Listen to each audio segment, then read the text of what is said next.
Hi guys, magandang araw sa inyo lahat. Marzano TV 2.0 and always remember, one kalingap, one family. Pagod ka na naman sa magapong trabaho. At samahan nyo guys na gumawa ng video reaction Sabay-sabay dito sa live ni Papa Eds. At alamin natin guys magkano ang nakuwang super chat. munang isip. Super chat ng part 85 ng EDC. Ito yung kagabi, September 2. Na may pamagat dating labandera. Ito na ngayon, Beyonce 18th birthday photoshoot part 85. Pagkano yung nakuwang super chat? Tuluyang At alamin din natin guys itong live ni Papa Eds. hayaan na Anong meron dito sa live ni Papa Eds? At syempre shoutout muna natin lahat ng mga viewers natin. At syempre mga solid viewers natin and subscribers. Salamat po sa Diyos. At shoutout po sa lahat ng mga kababayan natin mula Luzon, Visayas at Mindanao. At syempre sa buong Mega, Metro Manila. At syempre shoutout po din natin lahat ng mga kababayan natin OFW sa iba't ibang dako ng mundo. Shoutout si Kuya Bal Santos Matubang, Ate Edna. At syempre ang nag-iisang direktor, Kalinga Prob. So anyway, hindi ko na papatagalin guys. At syempre huwag niyo kalimutan na mag-like, comment, and subscribe. At tara, pakita ko sa inyo muna guys itong yon kinita ni nakuha na super chat ni Kalinga Prob dito sa live premiere ni Beyonce, no? At talagang advance happy birthday kay Beyonce. So kung titignan natin guys yung video based sa playboard, ito yung upload nila kahapon. So maganda yung takbo ng video. So kung makikita nyo dito guys, nakakuha ng super chat po, no? Nakakuha ng super chat siya ng 27,701. At the same time, makikita nyo guys dito yung likes, umabot to ng 17,242 and comments niya is 1,200 per view. So mataas siya guys ha. So sana madagdagan pa yung mga likes. At syempre yung mga comments, maganda pong mapataas yan para tumaas yung algorithm. And again, congratulations kay Papa S and of course kay Kalinga Prob, kay Beyonce. At maganda yung takbo ng live premiere and hoping na after 1 week or wala pang 1 week kahit mag 500 views. Kaya sa lahat ng mga sa lahat ng mga marathoners na napakasipag, especially sa mga SC supporters, shoutout po sa inyo. na bagong laban. Tuloy-tuloy lang po ang pag marathon at syempre yung effort nyo. Yung effort nyo talagang guys, napakagaling. Talagang salamat din, talagang nakakatulong po kayo. And I really appreciate what you're doing guys. Basta, EDC is real. Anyway guys, excited na kayo? Ako, excited na rin ako. Panoorin at pakinggan natin itong live ni Papa Eds, no? 2 days ago to, pero pakinggan natin to guys. Tara. Buti pa si Mang John ma-interview kay Tekram. Ay, opo, kasi nung oras na yun, naka Sir Tekram kami. Mag-aalas 12 na po. At di na namin kaya talaga. Ako nahiga na lang ako sa doon sa van kasi ang pagod talaga. Pagkatapos po namin ng family feud, diretso na kami doon. Pagod na kami. Tapos, siyempre sila Kuya Bal naman doon ang mas kasi nag-meeting sila doon nung gabi. Nag-meeting? Pahinga na lang tayo, kaya wala tayong masyadong kay Sir Tekram. Pagod na guys. Hindi kaya po. Pero grabe guys, yung kala Sir Tekram, grabe pala ang bahay nila. Parang Bakit? Parang parang resort. Oh, ibig sabihin malaki 'yon. Malaki yung yung paligid, no? Parang resort daw eh. Grabe po, nakakabilib si Sir Tekram, napakasimple lang ng kanilang ng personality nila, ng kanilang galawan, pero grabe po guys yung kanilang yung kanilang mansion, yung kanilang mga napundar. Di pa po daw yun meron pa daw po yun parang mga si Sir Tekram doon. May mga farm. May farm pa po yun doon daw. Grabe, may farm pa, laki 25M daw ba yung Tekram? Wow. Laki So ilang yun? Ilang square meter siguro malaki yun. Nung pa yun po, nung mga matagal na po yun. 25 million. Eh, paano po kung ngayon kayo magpapagawa ng bahay? Baka abutin na yung mga 40 million. Oo. Tsaka 40 million. Lalo kung depende kung saang lugar yan. Ano, Papa Eds. Lalo kung exclusive yan, mas mahal na.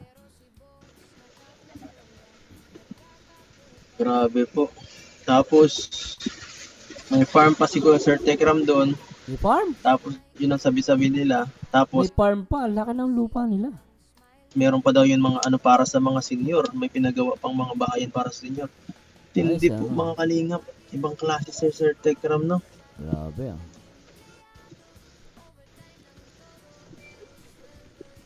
May farm daw na malaki doon. Tapos, meron pa daw pong ano yun. May mga parang tuluyan ng mga senior. Ibang klase ang kanyang ano, no? Napagawa. Promise lang. Sana all. Sana all. May mga taxi pa na pinapabiyahe. Grabe. Grabe, Taxi sobrang pa. yaman pala ni Sir Sobrang Tekram. yaman naman. Di natin maisip. Hindi ko maisip kung paano niya na tutustusan lahat yung ganun ano. Grabe po mga kalingap, mahirap. Sobrang ano nun, mayaman si Tekram ha.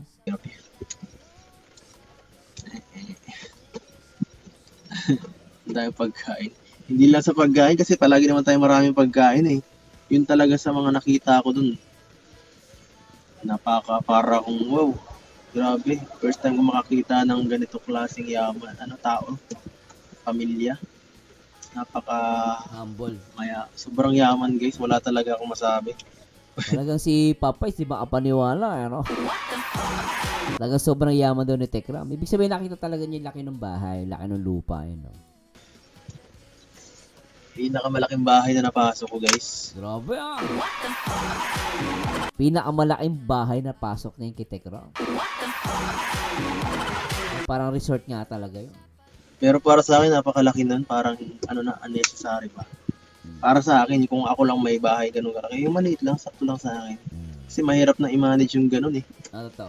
Sobrang laki nun. Siguro kahit simple lang. Para madaling asikasuhin. Actually, sinabi na din ni Papa Edson dati kahit sa mga previous interview niya. Sinabi niya yan eh. Actually, gusto niya talaga maliit yung bahay lang. At totoo yun, no? Sinasabi niya na, although, syempre, lalo kung may pera ka, hindi naman masama magkaroon ng malaking bahay. No? Hindi naman masama kung magkaroon ka ng maliit na bahay. So, depende sa pera mo, sa budget mo. Syempre, depende sa kakayahan mo. Pero syempre, kung ako agree ako sa kanya, kasi yung pag-maintain ng malaking bahay, syempre, may ano pa yan, monthly. Yearly, may babayaran ka pang tax. Tapos, meron ka pang yung yearly, may nasisira dyan sa bahay mo. No? So, ibig sabihin, malaki yung maintenance na kailangan mo doon. So, dapat, malaki din yung income mo, malaki din yung resources mo. Pero pag malit yung resources mo, malaki bahay mo, talo ka. Lulugi ka kasi sobrang laki. Tapos, ang dami papagawa. So, talo ka yearly. So, ganun po pag may bahay ka. So, si Edo naman, simple lang, ano. Ang gusto niya, maliit na bahay lang. Yung mamamanage, no. Yung para makakapasok ka, ano lang, mga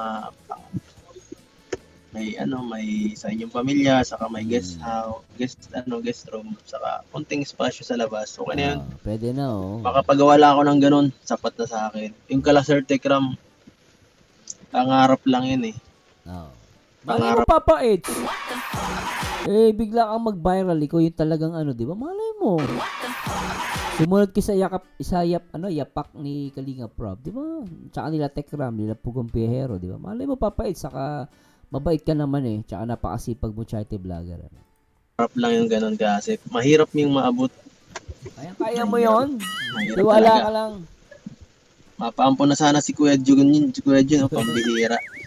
Mapapagalitan ka niya ni Kalinga Prof pag nabasa niya to. Grabe.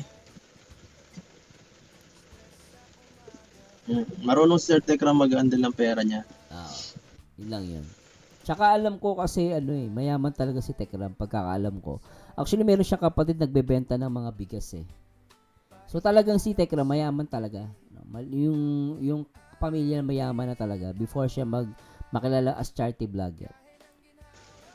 Magaling. Mahirap. Saka matagal na rin kasi sa vlogging si Sir Tekram, kaya ganun kayaman. Ano po?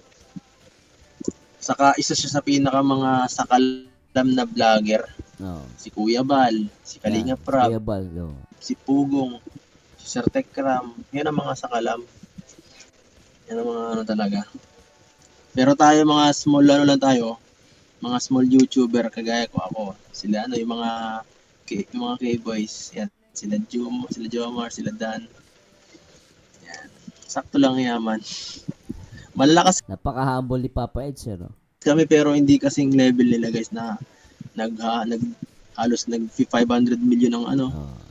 ang views na talagang total views. Kami wala pang 100 yung sa Grabe, no? 500 million views, no? akin eh. Pag nakaabot ako ng ganyan siguro, grabe na rin. Oo. Malay mo, Papa Eds, di ba? Panalangin mo. Hindi naman masama mangarap, tsaka hindi naman masama maging mayaman. Iba kasi sinasabi nila masama maging mayaman, hindi po totoo yun. Hindi naman porket mayaman, masama na ugali. Pero mga tao talaga, binigyan ng yaman, binigyan ng mga ganyan, mga yaman, no? Pinagkalooban sila. Kasi para nakikita ng Panginoon na malinis yung puso nila, yung intention nila, para makatulong. O, diba? So, that's why, may mga ganun tao na mas lalo pang binibless, mas lalo pang yumayaman, mas nakakatulong sila, diba? So, ganun po talaga eh. May mga, ako kasi natutuwa ako sa mga ganito na may mga pera, may mga kakayahan, tapos tumutulong. Yun po ang tama. Grabe guys. Pero sa akin guys, yung ano, basta mapakain ko lang yung pamilya ko, okay naman eh. Basta matulungan ko na yung mga taong gusto kong tulungan, sapat na rin. Tama yun. Yun sa akin. Bonus na lang yun kung yayaman pa. Oo. Bonus na lang siguro yun kung magiging okay pa ang ating vlog. Saka bonus na lang, tama, agree ako doon. Ano yung pera kasi, yung yaman, yun yung output na ginawa mo. Kung nagsipag ka, syempre magkakapera ka, yayaman ka. Kung tatamad-tamad ka, hindi ka yayaman. Okay, gumagawa ka ng kalokohan, di ba? Meron kasi yumaman like sa DPWH, di ba? Allegedly na talagang na-involve sila sa corruption. Biri mo, ang kinita, billion, guys.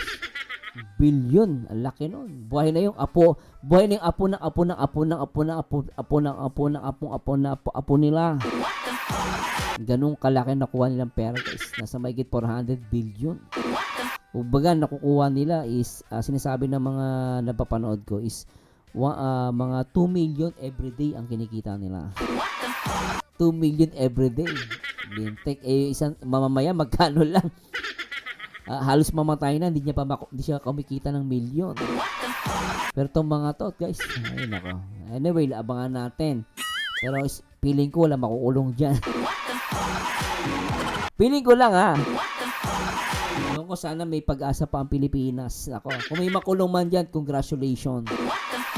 Pero hindi na ako aasa, nako. Lintek. Wala kasing time guys para mag-stay. Wala na pong time para mag-stay guys. Sayang, Gala Sir Tekram. Sana nag-stay ka dun, Papa S, makapag-interview ka, sayang, Kaya, actually, kung ano lang po sana talaga, kung walang family feud, doon na lang talaga kami mag-stay. Ganda. Talaga? Ganda talaga daw. Kahit pa guys, 1 week kala Sir Tekram, papayag ako guys. Pambira, parang doon ay. Resort. Parang resort eh. Papayag ako guys doon, 1 week ako magstay. Grabe ka. Paano si Beyonce? Isasama mo din si Beyonce siguro doon. Kasi parang resort eh. Isang linggo, mamimiss mo si Beyonce. Isama mo na lang si Beyonce, Papa Eds Para mamatay na talaga sa inggit yung mga basher nyo. Kasi guys, nandun yung Eds sa Kitekram. Tapos maghahabulan si Papa Eds sa si Beyonce. Habulin mo ako, pahabi. Habulin na kita, wifey. Tatakbo sila dun sa sa resort ni Tekram. Grabe yun. Baka later sabi ni Tekram, ako na magiging ninong nyo ha. Ako na simula ngayon, Papa Eds saka wifey, Beyonce.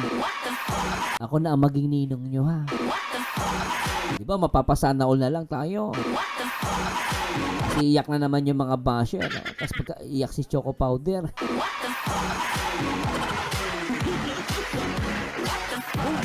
Lalo yung mga galit na galit sa sa Etsy, pag bumuka, ganito, lintik yan, nasa na yun. Di ba? Nawala na yung ko. Pero anyway, ganun, tuloy na natin to, Binte. Sigurado di kami doon maboboring. For sure yan. Sa resort, kasi sa hotel, yun na pagka sa hotel, yun na yun, tambayan namin nila ng mga K-boys. Ang sikip, live lang kami. Grabe, hanggang ngayon guys, di pa rin ako makapaniwala. What experience, Papa Eds? Mas malaki ang bahay ni Kuya Poren at maganda din yun. Sino po yan? Sino yun? Ilala. Kasama po ba yun ni Tekram? Yata yung kapatid niyang mayaman, Papa Eds, talaga nagbebenta ng bigas yun. Kuya Poren? Baka siya yun, yung sinasabi dito ng viewers. Yun nga daw po ang usapan, pamilya nila mayaman na talaga. Oo, mayaman talaga yung pamilya. Yun din pagkakalam ko, Papa Eds eh. Mayaman na talaga yung pamilya nila Tekram. Laki na pala nila. Talaga. Mukha nga po kasi kung sa vlogging, mahirap din pong magpatayo ng ganon kalaki. Oo. Tingnan po. Di ba? Narinig sinabi ni Papa S. Pagdating sa vlog, hindi naman talaga yun kaya eh. No? Ano yun? May business yun si Tekram. Sila Kalinga para mayaman naman po, successful. Sakto lang bahay. Pero parang yun. Mayaman talaga sila Kuya Tekram. Yaman yun. Pero hindi po nagbablog yung Kuya Poren? Hindi. Alam ko hindi eh. Si Tek Poren. Tek Poren? Baka na siya nagbablog. Dati kasi nung pinanood si Tekram unang-una, siya pa lang yung nagbablog. Ngayon siguro yung kuya niya, yung kapatid niya nagbablog na. So dati hindi eh. Malaki pa dun? Grabe naman. Yun na mayaman, Papa S. Baka yun yung sinasabi nila na may bigasan. Yun na mayaman. Malaki pa dun. Baka yun. Diba? Baka yun. Kung mas malaki pa naman dun ang bahay nung isa, grabe naman. Grabe naman po. Grabe. Grabe talaga ang mga tao. Hindi lang. Kailangan nyo, successful na kami. Makikita nyo yun guys, para lang kaming wala sa mapa. Nakakaano talaga guys. Kahit pa paano, Papa Eds, successful ka na rin. May wifi ka na eh. Diba guys, no? May wifi na siya. Successful ka na. Maganda na yung wifi mo. Yung yaman natin guys, parang sakto lang. Parang di pala tayo mayaman na lang tayo. May kaya. Ayun, may kaya. Yung mga ganong tawang mayaman. Tapos, yun ang mayaman talaga. Tapos pag-iinitan pa tayo ng ibang tao na, ay bakit ganyan? Puro ang nyo. Payaman lang kayo sa vlog. May mga ganyan, inggit yan, Papa Eds. Kung pansin yung mga inggit yan, tanungin mo kung may natulong, wala naman. Nakala mo mga pools, mga judge makapuna eh. Alam mo, sakit na Pilipino, Papa Eds. Marunong pumuna, minsan yung sarili hindi kayang punahin. Pag tinan mo yung buhay, sila yung hirap na hirap. Oo, linting. Hindi ako nalalait guys Di po ako babaksak ng kapwa rito. Lumaki may hirap din po ako. Hindi po ako mayaman. Laging ganyan. Pambihira. Yun ang di natin na Oo, tama. Doon tayo medyo naiirita sa mga ganon. Di ba? Nakakairita talaga yung Papa Eds. Po kasi kung tutusin, wala naman ang dami pa nga mas mayaman sa atin. Totoo yun. Natulong pa nga. May konting na benepisyo lang din po yung pagbablog pero at least natulong. Yun ang importante doon, nakakatulong. Di ba Yung iba nga nagpo-promote ng sugal. Yung iba, kita mo, may ibang mga vlogger, kanila lang yung pera nila, pero naitutulong ba? Hindi naman nila naitutulong sa kanila lang yung guys. Pero kasi, kahit pa paano, nakakatulong sila kahit sa malit na paraan, di ba? Ganun yun. My guess, grabe talaga. Talagang bilib na bilib si Papa Eds kay Tekram. Kaya guys.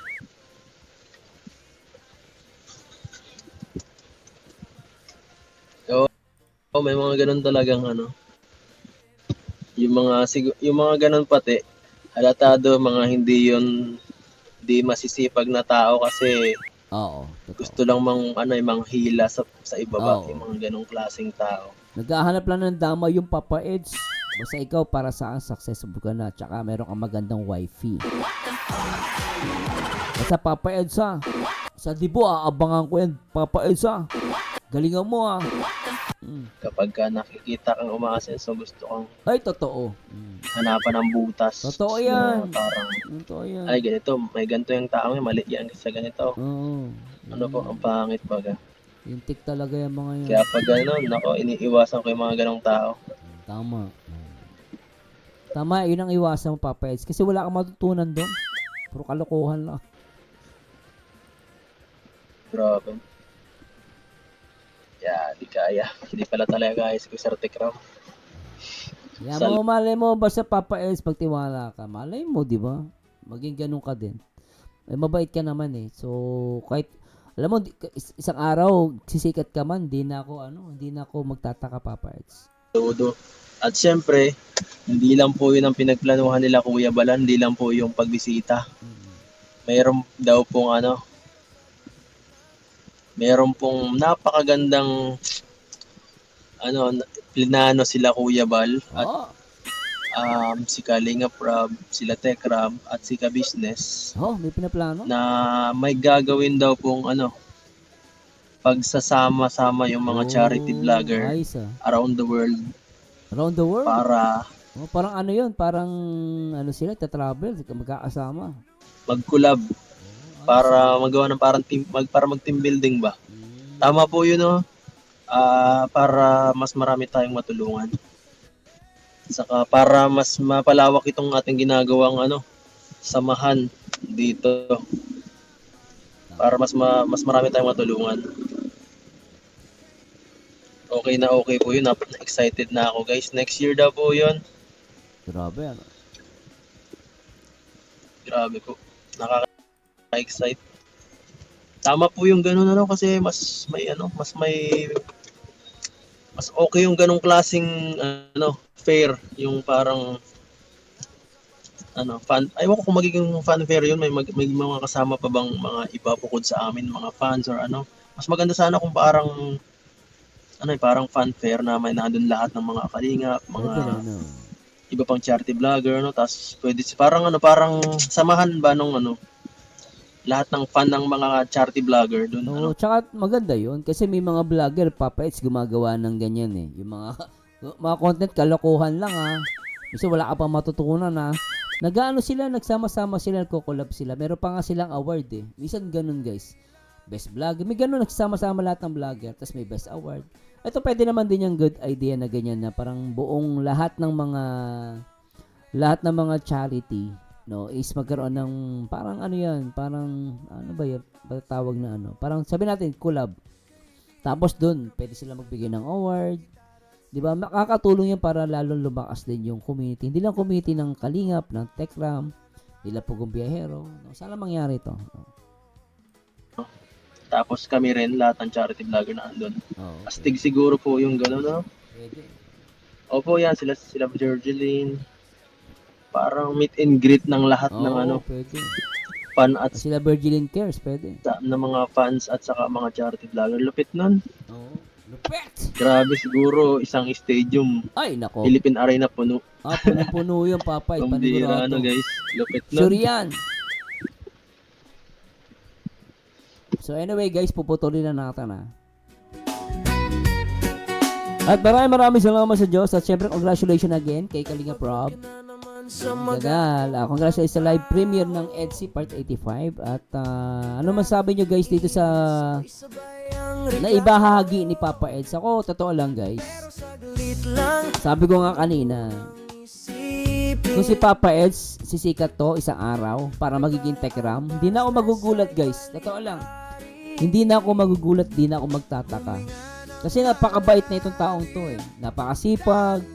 Kita mo naman pag nag-live yan, talagang minsan naka-focus palagi siya sa kanyang mga tinutulungan o kanyang nililingap. At napaka-humble niya, no? Diba? Diba? Napaka-humble niya. And God willing guys, makapunta tayo ng diet, makapunta tayo sa birthday ni Beyonce. At sana kita-kits po tayo doon yung mga pupunta sa birthday ni Beyonce. And of course, I'm still waiting sa kanilang pasabog. Let's see guys, ayoko muna mag-isip ng advance pero whatever it is, I'm very happy and very proud to Kalinga Prob, kay Kuya Bal, kay Ate Edna.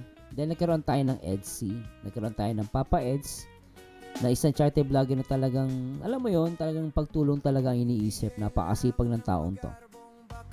And salamat Papa Eds, and syempre sa lahat ng mga EDC supporters. And salamat din po sa inyong pag-support sa aking YouTube channel. Maraming salamat lalo sa mga baliw sa EDC.